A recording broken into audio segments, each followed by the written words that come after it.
Hello, this is Mrs. Condry. This is Circulation, Part 2 from Chapter 51. Our objectives today is that we will identify the risk factors for the development of cardiovascular disease. I'm going to explain the nursing role in health promotion related to reduction of those risk factors, and I'm going to describe 3 major alterations in cardiovascular function. But in class, we will do the nursing management. So there are non-modifiable risk factors and modifiable risk factors. And the non-modifiable risk factors for cardiovascular disease are things that we cannot change. We cannot change our age, we cannot change our gender, and we cannot change our genetics because some people have a tendency to develop heart disease early. Especially if your mom has heart disease early, you are more prone to heart disease. And our race and ethnicity, because African American males especially are more prone to heart disease. And our age. So women have less heart disease until menopause, and then because estrogen protects women from heart disease, and then about 10 years after menopause, that protection goes away, and so the rates for heart disease in men and women equalize at that point. So the modifiable risk factors are things that we can change, we can do something about. If our blood pressure is high, we can modify it. So these are the things that we need to teach our patients, that smoking, it not only causes lung cancer and tongue cancer, but it causes thickening of the blood and can cause heart disease. Diabetes is a very big risk factor. In fact, it's one of the direct links to heart disease. So we need to teach our patients to keep their diabetes under control. We need to teach people to increase their activity and try to lose weight. And cholesterol increases the fat buildup on the arteries. So all these are modifiable risk factors. And these are the things that we can teach our patients about, how to decrease our risk of heart disease and how we and our family can decrease our risk of heart disease by teaching. Teaching is very important. Some nurses think that they can't make a difference, that if someone smokes, that there's not much we can do about it. That's actually not true. The studies show that about 30% of patients may quit smoking after a nurse speaks to the patient in the hospital about quitting smoking. That's not a high percentage, but it's something. So now we turn to decreased cardiac output from an MI, myocardial infarction, which is a heart attack. So remember I talked about the coronary arteries which supply oxygen to the heart muscle. If those arteries get tight with plaque, and that plaque can, especially if it's unstable plaque, and it can break off, and then it can cause blood to build up. So when that plaque breaks, the platelets think, oh my God, it's bleeding. I need to control that bleeding. So the platelets clump around that break in the artery, the plaque break in the artery, and it causes a heart attack. What a heart attack is that there's no blood flow to the heart muscle. So it causes pain. So when you were a little kid, at least I did this, I don't know if anybody else did, we put a rubber band around our finger, and then it caused pain because that was lack of blood flow. So all we did was take the rubber band off. Hey, I have circulation again.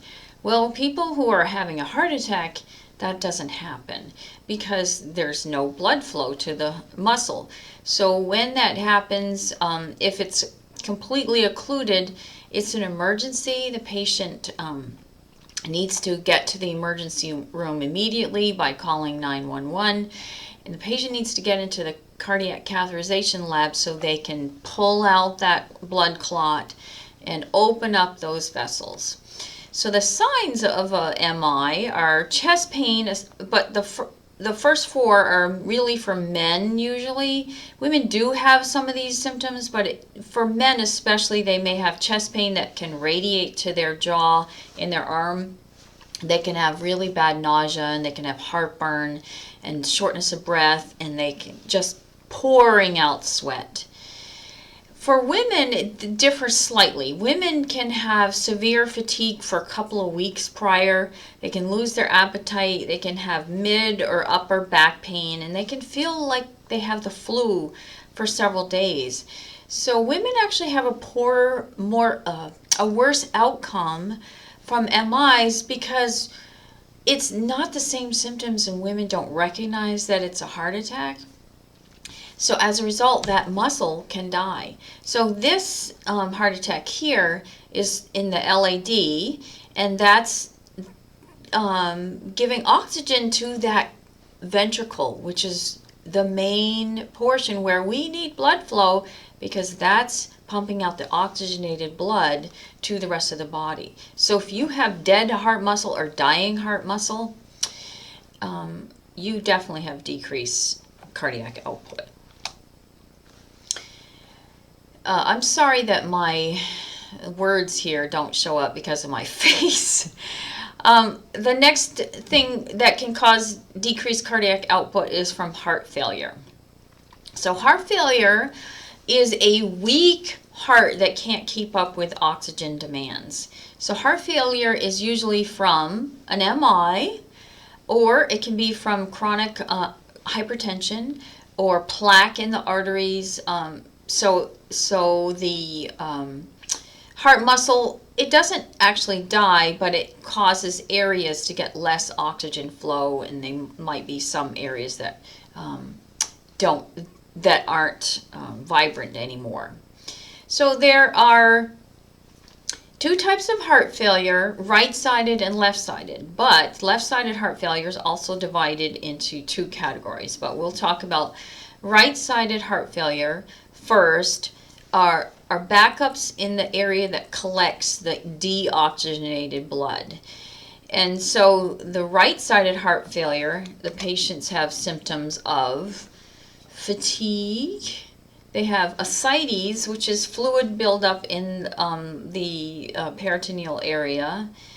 They may have enlarged liver and spleen, and they have dependent edema. They also have weight gain. So it's definitely dependent edema. Left-sided heart failure is the failure to properly pump out blood to the body. So the left-sided heart failure, the patient has fluid buildup around their lungs, and so that can cause a cough, shortness of breath, wheezes, crackles, blood-tinged sputum, tachypnea, restlessness, confusion, because they're not getting as much oxygen flow. And they are extremely tired, so you may not see that pedal edema in left-sided heart failure, but it's actually worse because that fluid is building up around the lungs. Then you'll also hear the term congestive heart failure, where the fluid builds up around the lungs. So the older term is CHF, congestive heart failure, and that's when it's an exacerbation, so it's worsened. So now let's talk about left-sided heart failure. So it's split into two categories. And even though your book doesn't talk about this, you are going to see this term with all your patients who have heart failure. The doctors are now saying whether it's systolic heart failure or diastolic heart failure. So I wanted you to understand. I'm not necessarily going to test you on this yet, The fall semester I will. This semester, I just wanted you to be aware that left-sided heart failure is considered systolic heart failure or diastolic heart failure. And the systolic heart failure is where it's a very weak, boggy heart. So that's kind of like stretched out underwear. You know, your underwear doesn't stretch anymore. It's just all wimpy and weak, and that's systolic heart failure. And you'll also see the term the ejection fraction, which is how much blood that ventricle can squeeze out. That ejection fraction will be decreased in systolic heart failure. Diastolic heart failure is where it's the wall of the ventricle is so thick and stiff, so it's kind of like a rubber tire. It just doesn't move very well. It's just so stiff it can't relax.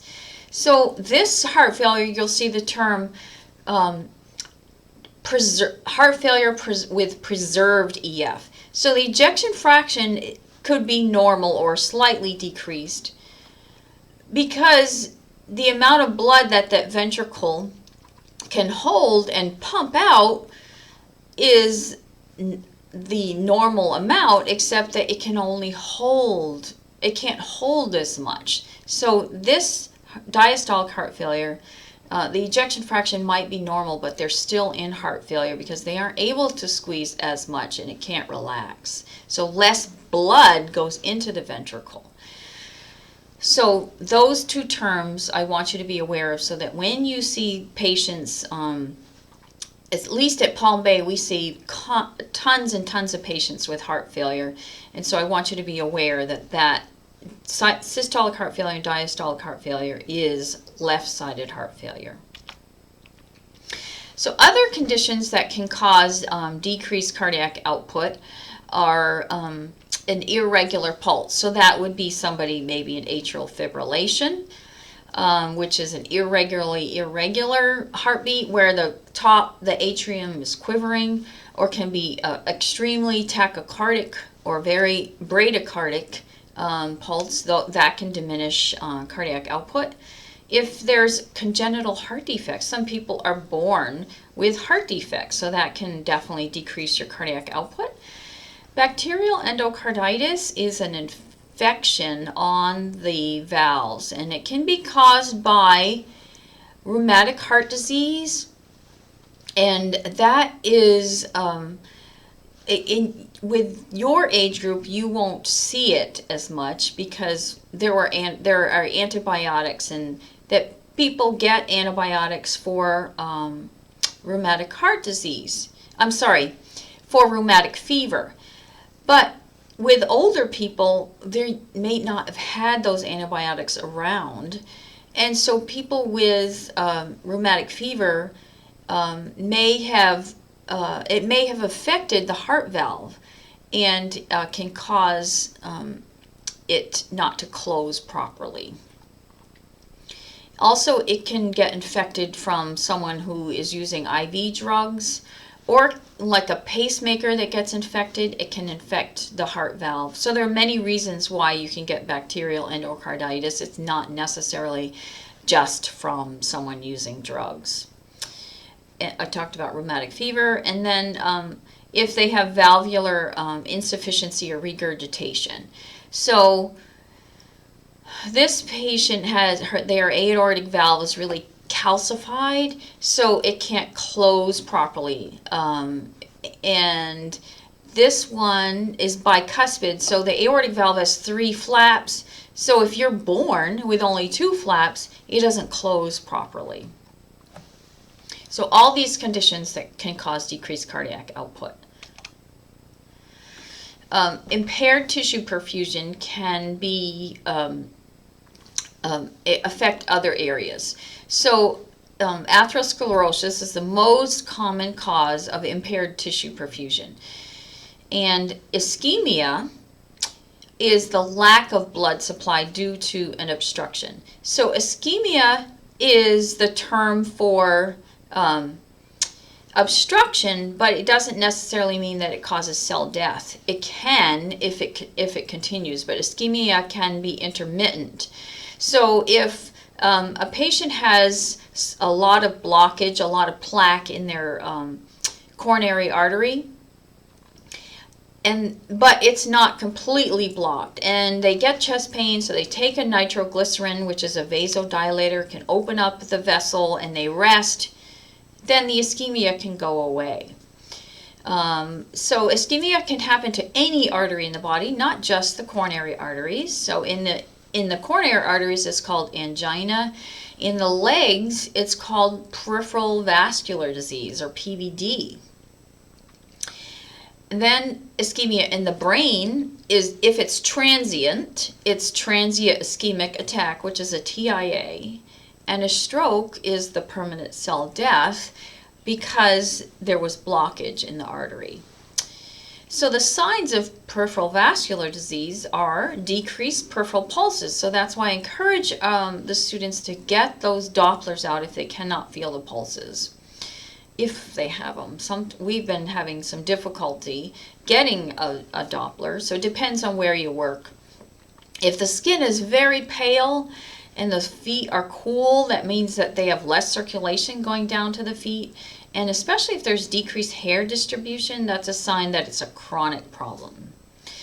Now, veins can have incompetent valves. That's what varicose veins are. And unfortunately, I have varicose veins, and it runs in our family. So what it means is that do I have it here? No, I don't. The veins have valves because they have to prevents the blood from backing up, because our veins have to push the blood up. Our skeletal muscles help to push that blood up, and the valves keep it from backing up. But sometimes you have valves that don't close properly. Inflammation can cause blood clots. So if you have a blood clot in an artery, we call it cold leg. It's an emergency. That means there's no circulation at all to the leg, and that means the patient needs to get that fixed immediately. So if you have a patient, not just cool leg, but a completely cold limb, that's an emergency. They need to get to the hospital, and it needs to get fixed. Inflammation can cause blood clots in the veins as well, and that's deep vein thrombosis. They're still getting circulation with arteries, arterial flow, so they're still getting oxygen, but it's going to cause swelling, and that clot could travel up and cause a pulmonary embolism, which is a blood clot in the lung that can be fatal, and it can cause a stroke. So anytime someone goes into the hospital, the doctors order a DVT prophylaxis, which is to prevent those blood clots because of the patient not moving. There's also blood alterations that can cause decreased cardiac output, and that's anemia is one of those. And anemia can be caused by bleeding. So if you're having GI bleeding, and you can get anemic. Your diet, if you're not eating properly, or if you have problems with your hemoglobin and red blood cells not forming correctly, could be a cancer, or if your red blood cells break down too quickly, or sickle cell disease, or if you have blood volume issues, too little or too much, it all affects tissue oxygenation. All right, so now let's review. The risk factors for the development of cardiovascular disease are hypertension, hyperlipidemia, obesity, smoking, diabetes, physical inactivity. And remember that our role in health promotion is related to the reduction of those risk factors. So we need to teach the patient to control their blood pressure and to get it checked. I have found that with young African American males, that they're not aware that they do need to check, have their blood pressure checked, and they're at high risk for hypertension, and then it can cause kidney failure. So teach your friends, teach people, check your blood pressure. Just go to Publix and get your blood pressure checked, and if it's high, go to you can go to a fire station, but do encourage people to have their blood pressure checked. And they need to try to lose weight, control diabetes, take medications that are ordered. Be consistent about taking those antihypertensives. They need to quit smoking and they need to move. The three major alterations of cardiovascular function are decreased cardiac output from an MI, which is a heart attack. It can be from heart failure, and it can be from structural defects. And then we can also have impaired tissue perfusion from peripheral vascular disease or ischemia. And then we can have anemia, which affects our cardiac output. And we will discuss the nursing management of these in class. Okay, that's it. Thank you very much.